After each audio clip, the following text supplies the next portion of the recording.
Assalamualaikum guys, selamat datang ke SRTV. Seperti yang dijangkakan, apa yang akan berlaku pada perlawanan ini telah aku berikan prediction pada video sebelum ini, di mana aku meletakkan 60% kemenangan akan menjadi milik JDT, manakala 40% akan menjadi untuk Sabah FC. Tapi aku nak menjangkakan satu jumlah gol yang begitu banyak lah bakal dilakukan oleh JDT pada perlawanan ini. Tapi kalau kita tengok balik beberapa perlawanan sebelum ni daripada JDT, apabila mereka menentang pasukan yang sebelum ni dikatakan pasukan besar jugalah, contoh macam Negeri Sembilan, Selangor, jumlah gol juga agak besar, dan Sabah FC juga tidak terkecuali daripada hukuman tersebut akibat menerima satu jumlah gol yang cukup besar juga lah, itu sama dengan Selangor. Seperti yang nampak sini, itu 4 gol berbalas kosong. Okey, tidak mampu. Okey, setakat ni satu pasukan yang berjaya mampu memboloskan pasukan gawang pasukan JDT, itu pun hasil daripada penalti. KL, Negeri Sembilan, Selangor, sekarang ni termasuk Sabah pun tidak mampu untuk menjaringkan gol. Walaupun beberapa pasukan yang telah aku sebut tadi diletakkan sebagai pasukan yang mampu untuk menundukkan JDT. Tapi again, Sabah telah tergolong dalam salah satu pasukan yang tidak mampu untuk berbuat apa-apa pada perlawanan ni. So again, macam aku cakap tadi, aku tidak terkejut dengan keputusan perlawanan ni. Aku sendiri telah predict again 60% untuk JDT dan 40% untuk Sabah. Cuma again, jumlah gol yang telah dilakukan bagi aku agak terkejut jugalah, kerana bagi aku rasa Sabah mampu untuk mengekang pergerakan JDT sebaik yang mungkin. Itu saja. So, apa yang berlaku pada perlawanan ni adalah pada separuh masa pertama, aku rasa ini adalah disebabkan oleh beberapa perkara yang perlu aku sentuh lah.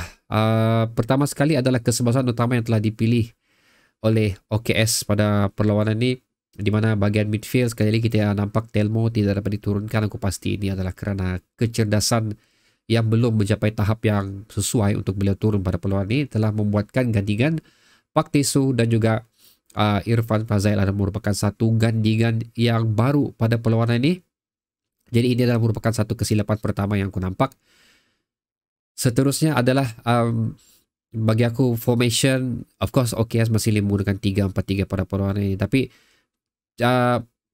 placing player pada perlawanan tersebut adalah kurang sesuai, di mana pada separuh masa pertama Sabah lebih banyak bertahan. Kalau kita tengok dari segi possession ball pun 68% possession milik JDT, di mana kalau kita tengok Sabah hanya meletakkan satu pemain saja di bahagian hadapan, iaitu Darren Lock, di mana pemain yang biasa kita lihat membantu Darren Lock iaitu Jilton dan juga Sadil agak kurang berada di posisi seperti mana yang mereka selalu lakukan, di mana mereka lebih ke bahagian belakang sedikit, melihatkan Sabah lebih bertahan dan cuba untuk melakukan counter pada perlawanan ini. Walau macam mana pun still tetap dihukum juga. Okey, itu pada minit ke-20 dan juga ke-39 pada separuh masa pertama, membuatkan kedudukan menjadi 2-0 pada perlawanan tersebut. Dan sekali lagi sentuhkan di sini, bagi aku sama ada meletakkan Stu dan juga Pak adalah merupakan satu kombinasi yang cukup bagus bagi aku, kerana mereka telah beraksi bersama-sama pada beberapa perlawanan sebelum ni. Tapi ini juga adalah disebabkan mungkin ke tahap kecerdasan yang kurang tinggi, oleh kerana Stu juga adalah salah satu pemain yang beraksi untuk friendly match untuk Malaysia. Dan satu lagi yang bagi aku yang lebih layak untuk bersama Pak Tisu pada perlawanan ini, oleh kerana Telmo tidak dapat turun, adalah sepatutnya Badrul Bakhtiar atau BB7 kita diturunkan selaku starting 11, kerana bagi aku mereka berdua ni, antara Pak dan juga BB7 ni, mereka telah mempunyai chemistry yang sudah cukup lama wujud sewaktu saingan Liga Super tahun 2022 lagi. So itu adalah antara kesilapan. So 3 kesilapan dia adalah menurunkan pemain yang tidak sepatutnya diturunkan pada perlawanan ini. Kedua adalah menempatkan position pemain pada perlawanan ini dan corak permainan pada perlawanan ini. Okey, aku mengatakan ini adalah satu congkakan yang salah, kerana kalau kita tengok balik pada separuh masa kedua, apabila whistle dimulakan, kita tengok pada 20 minit pertama, kita tengok macam mana Sabah, nampak di situ Sabah mampu membuat serangan ataupun mengucar-ngacirkan pertahanan JDT. Kita nampak sendiri kemampuan Sabah FC. Okey, satu lagi yang terlupa berlaku, satu lagi benda yang tidak wujud sewaktu separuh masa pertama tu adalah tidak ada wujudnya pressing yang biasa kita nampak dilakukan oleh pemain-pemain Sabah FC, especially Darren Lock. Arti beliau tidak melakukan benda-benda tersebut. Sebaliknya, benda tersebut telah dilakukan pada separuh masa kedua. Baru kita nampak semua player yang biasa kita nampak pressing, contoh seperti Jilton, Darren Lock, Sadil dan juga Pak Tesu, baru diorang start membuat perkara tersebut. Dan di situ baru kita nampak kita berjaya kembali at least sedikit mengawal perlawanan seperti mana yang kita tampilkan pada separuh masa pertama yang langsung kita tidak mampu untuk mengawal perlawanan. Kita nampak juga di situ pemain-pemain JDT agak tertekan dengan corak permainan yang dilakukan oleh Sabah FC. Mereka sudah start melakukan kesilapan. Okey, di situ diorang nampak macam kemampuan tu. So, di mana Nalfai dong aku sumbat guys, demam aku. Di mana apabila pressing telah dilakukan oleh pasukan Sabah FC pada separuh masa kedua, membuatkan limitation mereka untuk melakukan gerakan, merencana gerakan, itu yang berlaku. Pasal untuk separuh masa pertama, tidak ada pressing, ball watching telah dilakukan oleh Sabah FC, membuatkan banyak masa untuk pemain JDT mengatur gerakan, menetapkan position dia orang supaya 1-2 atau pasingan lebih senang dilakukan. Banyak itu yang berlaku pada separuh masa pertama. Instead of Sabah FC lebih bertahan di belakang pemain instead of di depan pemain. Membuatkan mereka lebih senang untuk mendapatkan bola. So, membuatkan kita susah pula untuk mendapatkan bola tersebut, untuk merebut bola tersebut. Kerana kita tahu JDT mempunyai keupayaan untuk ball control yang cukup baik.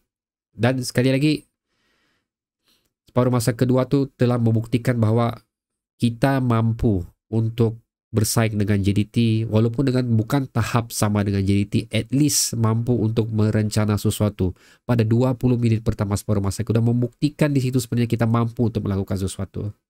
Tapi kenapa tidak dilakukan lebih awal pada separuh masa pertama? Adakah kerana OKS tidak yakin dengan pemain-pemain OKS sekarang, ataupun OKS bimbang stamina kita akan habis sekiranya semua benda itu diimplementasikan untuk separuh masa pertama, habis stamina terus, so tidak mampu untuk beraksi di separuh masa kedua. Itu adalah mungkin antara benda yang mungkin kenapa tidak dilakukan high pressing pada separuh masa pertama. Satu lagi adalah apabila pada 20 minit separuh masa kedua kita telah berjaya mengawal tempo perlawanan, ianya disekat. Bagi aku disekat apabila beberapa pertukaran telah dilakukan, seperti Sadir dikeluarkan, Jilton dikeluarkan, Badru Bakhtiar sekali lagi lambat dimasukkan. Itu adalah salah satu sebab juga yang telah mengganggu tempo perlawanan. Kerana pada separuh masa kedua 20 minit tersebut, pemain nampaknya sudah klik tahu. Pemain sudah klik tahu macam mana bola itu perlu digerakkan, tapi unfortunately klik itu telah dibantutkan kembali apabila beberapa player ditukarkan. Itu antara kesilapan yang aku nampak di separuh masa kedua yang telah menghukum sekali lagi Sabah FC, di mana telah 2 gol lagi dijaringkan pada separuh masa kedua tersebut. So, macam aku cakap tadi, Badru Bakhtiar perlu di start lebih awal, perlu digandingkan dengan Pak Tesu. High pressing perlu dilakukan lebih awal pada perlawanan tersebut, yang memungkinkan mungkin juga Sabah FC akan kalah, tapi tidaklah sebanyak gol yang apa yang kita lihat hasil daripada perlawanan ini. Banyak lagi sebenarnya aku tulis guys, tapi aku tahu kalau aku ceritakan semua jadi begitu lama. Macam biasa aku tidak mahu juga video aku berjalan begitu lama. So itu adalah obvious thing yang aku nampak. Seperti biasa juga lah, kalau kamu biasa dengan video aku akan state the obvious yang untuk perkara-perkara yang obvious pada perlawanan ini. So aku ingin mendengar pendapat kamu juga mengenai perlawanan ini. Sila letakkan pendapat kamu ataupun tambah lagi apa yang kurang aku sampaikan pada video ini di ruang komentar di bawah.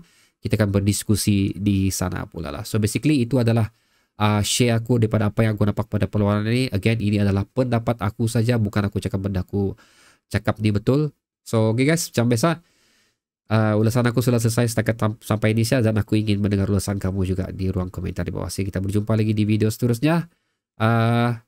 Again, aku tidak kecewa dengan keputusan ini. Aku sudah agak keputusan yang akan berlaku. Cuma aku mengharapkan Sabah tidak mental lah selepas perlawanan ini. Sabah dapat meneruskan lagi perjuangan sewaktu menentang Kuala Lumpur pula. Hopefully kemenangan seterusnya dapat kita perolehi daripada pasukan Kuala Lumpur. So, kita berjumpa lagi di video seterusnya guys. Assalamualaikum.